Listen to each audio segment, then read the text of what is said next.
Hallo, guten Tag. So, wir möchten dann hier das Kapitel 5 lernen und dann jetzt, wir wollen dann hier auch das Material sprechen, ya. Kita akan bahas secara garis besar Kapitel 5 untuk minggu ini dan juga nanti saya akan minta kamu untuk mengerjakan latihan yang ada di dalam buku, baik kalau maupun buku. Tapi sebelumnya kita akan lihat di kapital font dulu ya. Jadi, kemarin di kapital font atau di kapital 5 ini kita bahas tentang apa aja. Nah, kemarin kita sudah bahas tentang yang namanya adalah Uhrzeit. Uhrzeit das heißt artinya adalah waktu ya. Karena di dalam kapital font ini kita belajar tentang Alltag und Familie, so das heißt kita akan bahas tentang kegiatan keseharian dan juga keluarga. Nah, wir haben dann die Uhrzeitverstehen auch genannt. Kemarin ada yang namanya Uhrzeit itu atau waktu itu adalah waktu formal dan informal. Was ist das? Die Unterschieden, apa yang menjadi pembedaan? Kalau di dalam waktu formal kita biasanya ngomongnya adalah es ist wordnya dulu, stundenya dulu, jamnya dulu, baru dikasih baru dikasih minutannya ya. Zum Beispiel here ya. Misalnya jam 14.45. 14.45, so das heißt auf Deutsch adalah es ist 14.45 ya. 14 untuk 14-nya, 45 untuk 45-nya. Nah, untuk bagian formal ini lebih mudah dan lebih gampang karena dia cuman as is, itu adalah untuk keterangan preposisi dalam waktu, untuk jam, lalu dikasih jam, lalu uur, dan juga minutnya. Tapi kalau untuk informal atau bahasa sehari-hari, terbalik ya, dia nggak pakai uur dan menitnya dulu, baru menggunakan for, orderna, baru pakai jamnya. 14.45 dalam bentuk inofficial berarti es ist Viertel vor drei. Viertel vor drei, Viertel adalah seperempat, 15 menit, for before, drei itu adalah jam 3, tapi di sini maksudnya adalah jam 15. Nanti sebagai pembedanya kamu bisa menggunakan am Abend, am Mittag, am Nachmittag, am Morgen untuk membedakan apakah itu pagi atau malam, ya. Karena dalam waktu informal itu biasanya adalah siklus 12 jam ya. Saya juga sudah pernah sharing sama kawan-kawan tentang preposisi, nanti kamu tinggal lihat. Di sini adalah Zeitlernen atau waktu, perbedaannya kapan. Nah, kita kalau misalnya ngomong kapan, itu biasanya jawabnya adalah pada. Nah, kalau pada berarti kita menggunakan preposisi waktunya adalah pertama untuk Uhrzeit, hanya untuk waktu, yaitu Viertel, dan lain sebagainya. Am itu pada untuk hari, oke, atau bagian hari.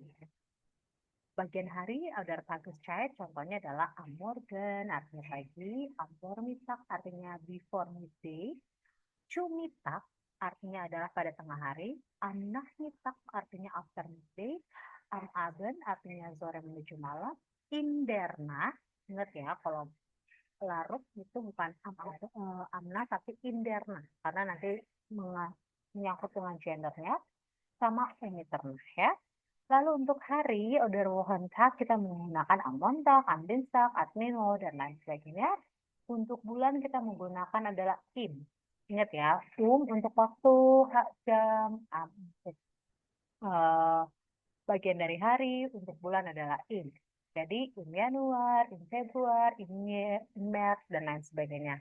Juga untuk Jahreszeit atau season, yaitu in Frühling, in Summer, in Herbst, in Winter, gitu ya.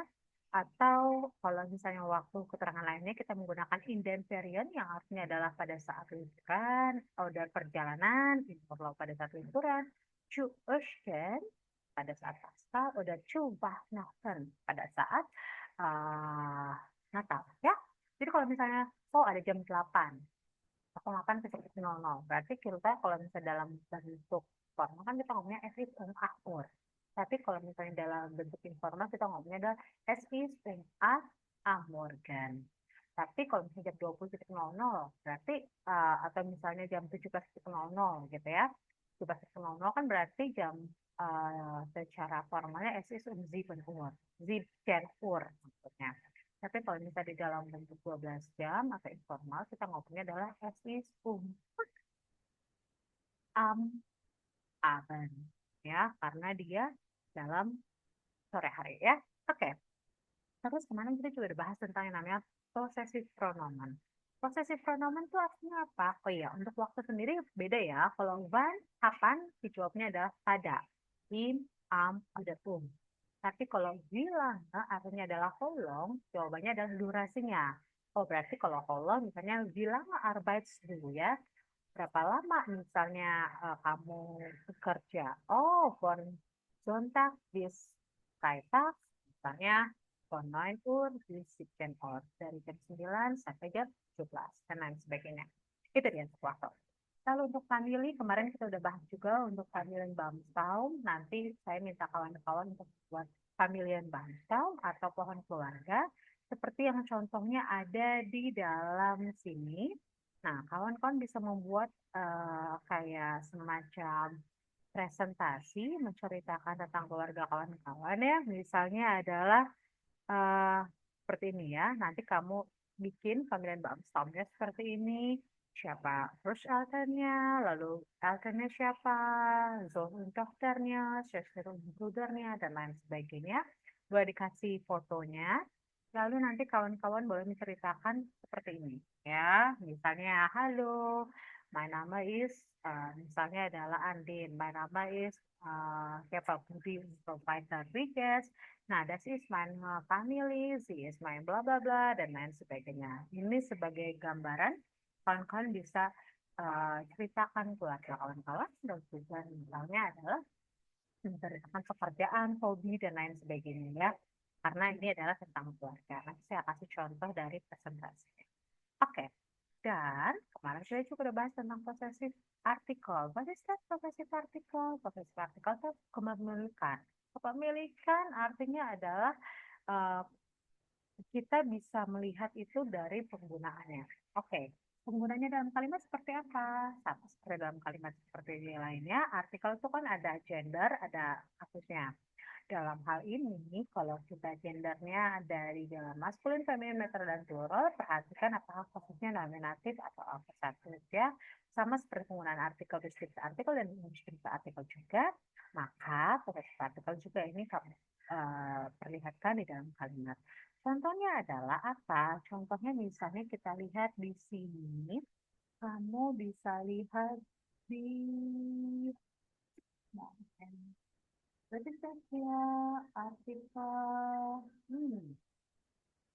spesifik artikel, bentar ya. Oke, nah, ya, possessive artikel.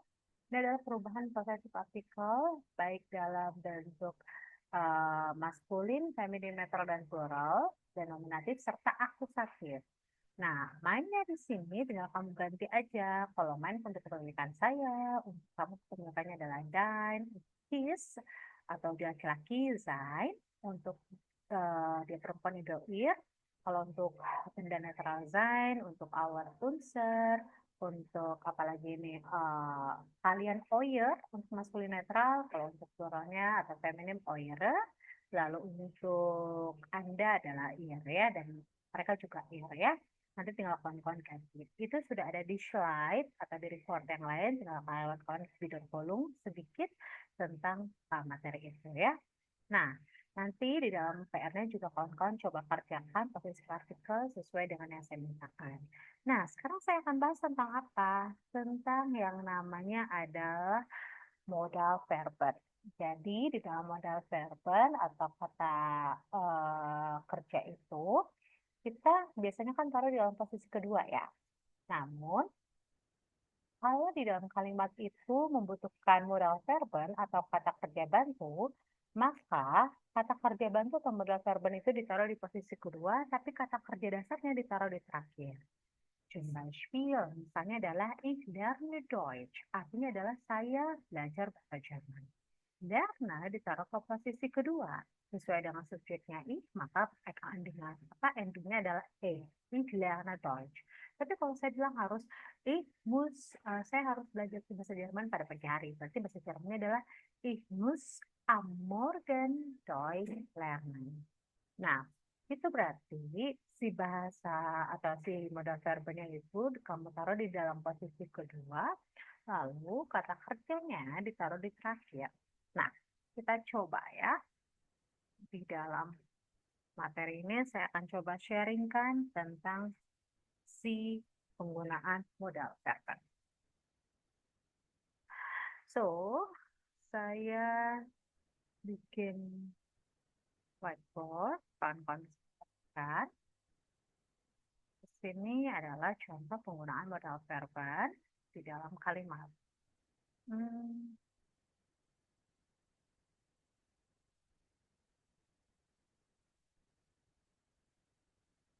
sip. Hmm,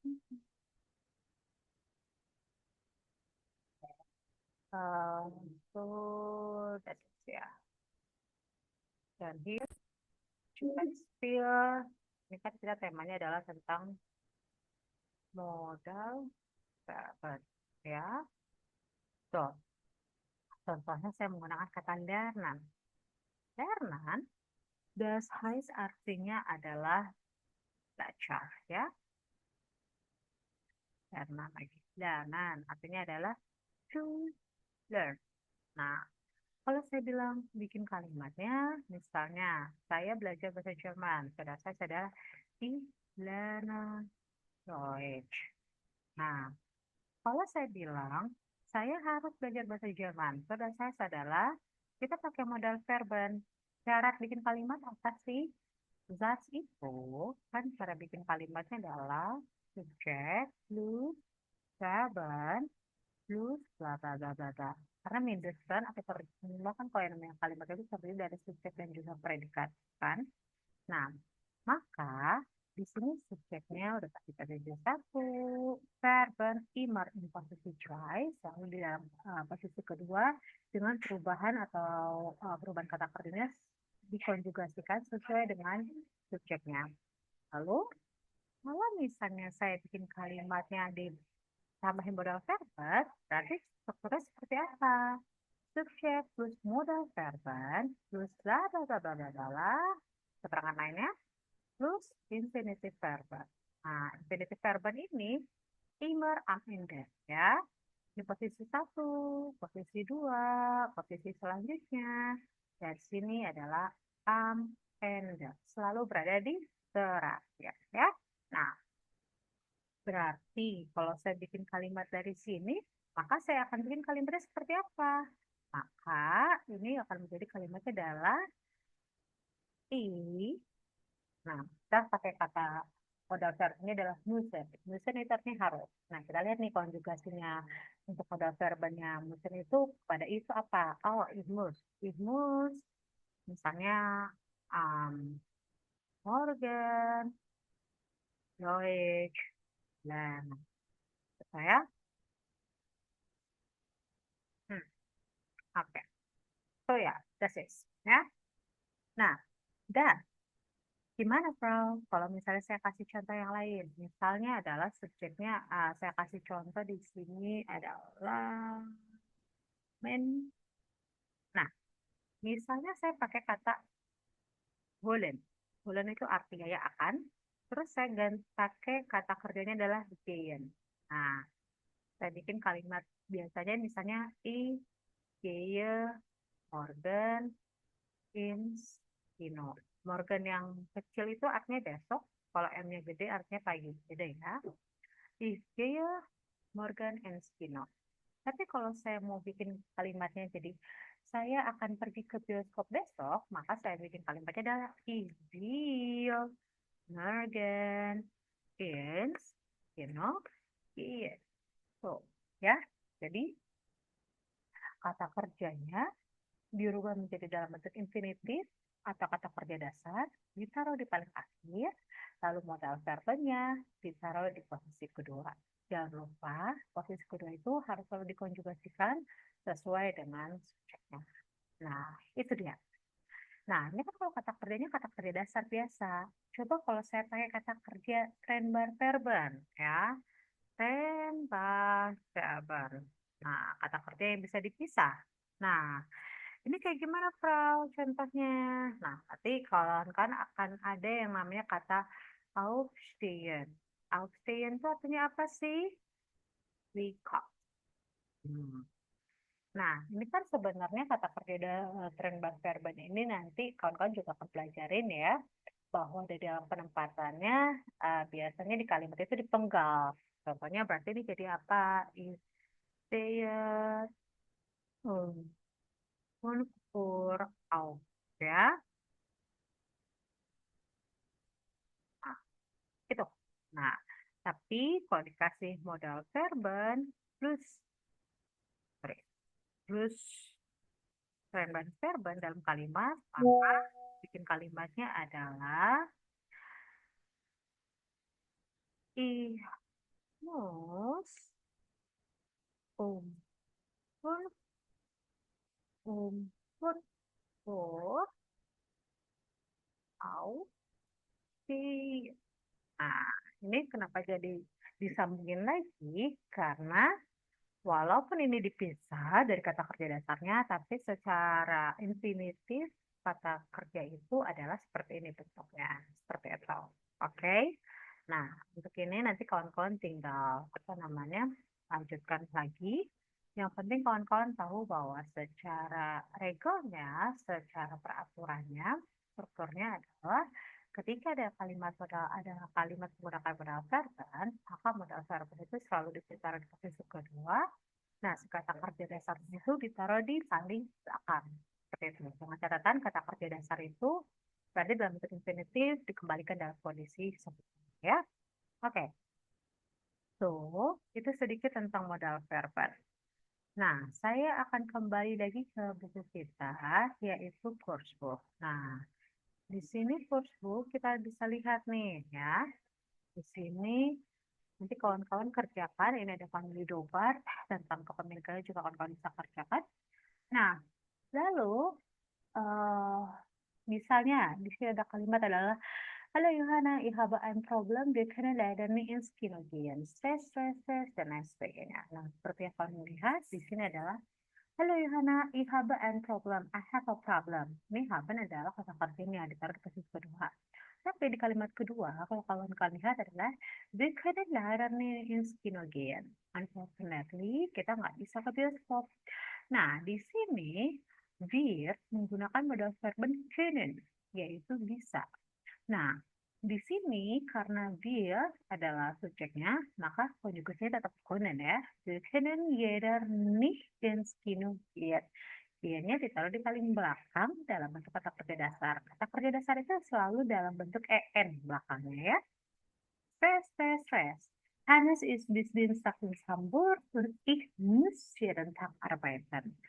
So, das heißt, ich muss jeden Tag arbeiten. Kenapa di sini pakai muss? Karena muss itu kan artinya harus ya. Jadi karena konjugasinya müssen untuk i adalah muss, jadi ich muss jeden Tag arbeiten ditaruh di belakang dan lain sebagainya ya. Oke, itu kawan-kawan bisa tinggal lanjutkan dan mengerjakan latihan yang ada di buku. Di buku kita punya bagian untuk modal verban ini dari 11A sampai dengan 11F ya. Jadi kawan-kawan nanti tinggal lengkapi di minggu ini untuk capital pun semuanya di bagian ujung ya. Lalu setelah itu di bagian materi ini juga kita dengarkan English Prep tentang apa namanya dialog ya. Contohnya adalah saya sharingkan di sini untuk dialog di bagian 12 yaitu eh, penggunaan kata modal verben dalam kalimat ya.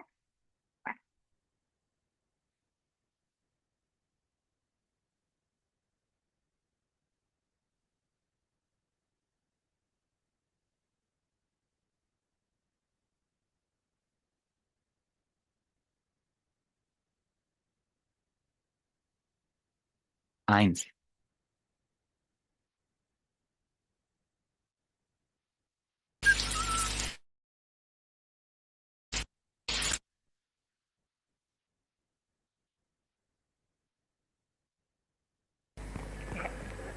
Was machst du morgen?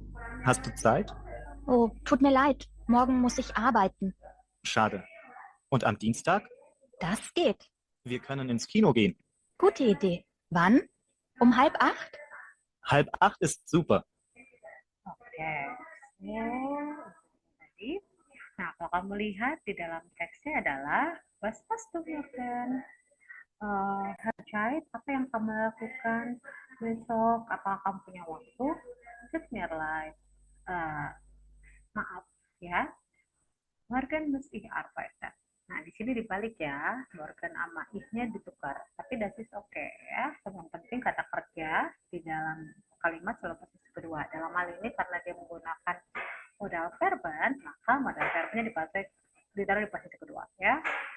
Morgen muss ich arbeiten. Schade, und am Dienstag, das geht. Wir können ins Kino gehen. Kita bisa pergi ke bioskop. Gute Idee. Wann hast du halb eins super. Nah, di sini ketika kamu bikin kalimat, kamu bisa menggunakannya, memvariasikannya menggunakan kata-kata misalnya. Ich muss, wir können, dan lain sebagainya ya. Oke, itu untuk modal verben saya lewatkan. Nah, sekarang kita akan sharing di Kapitel 5 yang lain, yaitu bagian selanjutnya, kan ich einen Termin haben. Was ist das kann ich einen Termin haben? Artinya adalah ketika kita bertanya, di dalam modal verben ini kan kita menggunakan beberapa bentuk konjugasi. Jadi modal verben dalam bahasa Jerman itu ada apa aja? Di sini saya sharingkan modal verbennya. Zum Beispiel hier, wir haben dan Moment. Oke. Können, das heißt artinya adalah dürfen artinya adalah dapat. Müssen artinya adalah harus. Wollen artinya adalah seharusnya. Wollen artinya adalah akan. Mungkin artinya adalah suka. Und möchten artinya adalah want. Ingin. Mau. Nah, ini adalah konjugasinya. Kawan-kawan tinggal lihat aja sebagai contoh di sini ya. Paul arbeitet am Sonntag. Das heißt artinya adalah Paul bekerja on Sunday. Tapi kalau saya harus bilang menggunakan verb verben müssen yang artinya adalah harus, kita rubah tulisnya menjadi Robert muss auch am Sonntag arbeiten. Robert harus juga bekerja pada hari Sunday. Und hier die anderen Beispiele. Eva besucht die Tante.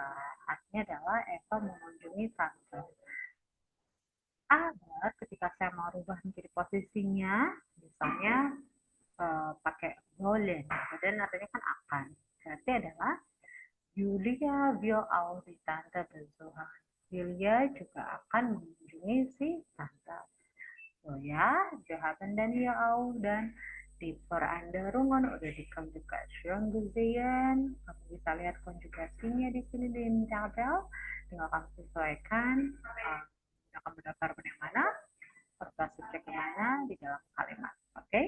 Nah, tuh. Dan hier, misalnya kan iha einen Termin haben, kawan-kawan nanti tinggal coba pasangkan di sini ya. Nanti saya putarkan audio pada saat di kelas. Jadi kawan-kawan kerjakan dulu variasi atau bagaimana cara orang untuk membuat janji petition. Dalam hal ini menggunakan modal verben können. Können artinya adalah bisa ya. Nah, ketika kita meminta sesuatu, bantuan, dan lain sebagainya, kita bisa menggunakan ungkapan. Ungkapan ini bisa dalam bentuk beberapa hal. Nah, di dalam Auto-English misalnya ada kata-kata yang ungkapannya unhöflich, sudah saya artinya kurang sopan, höflich artinya sopan, dan sehr höflich itu sangat sopan. Nah, contohnya adalah ketika kita mau bikin janji ya. Ich will einen Termin, artinya saya mau sebuah janji. Itu kan sebenarnya unhöflich ya, kurang sopan. Tapi kalau misalnya sopannya, misalnya kita bisa ngomong adalah kan ich bitte einen Termin haben, artinya adalah bisakah saya mendapatkan sebuah appointment. Oder misalnya saya ngomong adalah ich bitte einen Termin, saya ingin sebuah termin gitu ya, menggunakan modal verben können atau möchten dalam hal ini. Tapi kalau dalam bentuk seriously atau lebih paling sopan, kita bisa ngomongnya adalah ich hätte gern einen Termin. Artinya adalah saya ingin sekali punya sebuah appointment ya. Nah, nanti kawan-kawan bisa memvariasikannya tersebut di dalam dialog. Contohnya adalah dialog pertama dan juga dialog kedua yang bisa kawan-kawan buat di sini menggunakan clue yang ada di dalam kartu. Nah, di sini juga ada membuat sebuah appointment atau einen termin melalui sebuah telepon Gespräch. Telepon Gespräch artinya adalah dialog telepon. Nah, pasti yang biasanya kita butuhkan, was brauchen Sie denn hier? Zum Beispiel beim Telefongespräch zu vorbereiten, ya, untuk mempersiapkan ketika kita melakukan dialog di dalam menggunakan telepon. Contohnya adalah notieren Sie denn hier vor dem Gespräch Wörter und Fragen. Kita bisa mempersiapkan sebelum dialog tersebut kata-kata maupun pertanyaan, buku yang kita tulis dan lain sebagainya, ya. Oke, di bagian 13A ini nanti kawan-kawan bisa kerjakan juga di bagian buku. Di sini juga ada yang namanya latihan membuat dialog chosen Frau Wolf itu adalah teleponnya pasiennya on auch beim Arzt, ya, kan di dalam bersama dengan dokter berarti menggunakan art praksis, ya. Nah, itu di nomor 13A. Nah, dan bagian 14 nanti kawan-kawan bikin kalimat dan lain sebagainya, ya.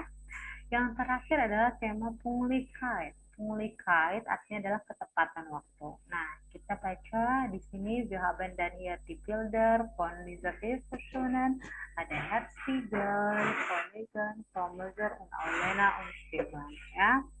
Nah, di sini kawan-kawan bisa lihat secara kasar, secara awal kawan-kawan bisa lihat, oh, kira-kira seperti apa isi atau mungkin bacaan ketika kita membahas tentang ketepatan waktu, ya.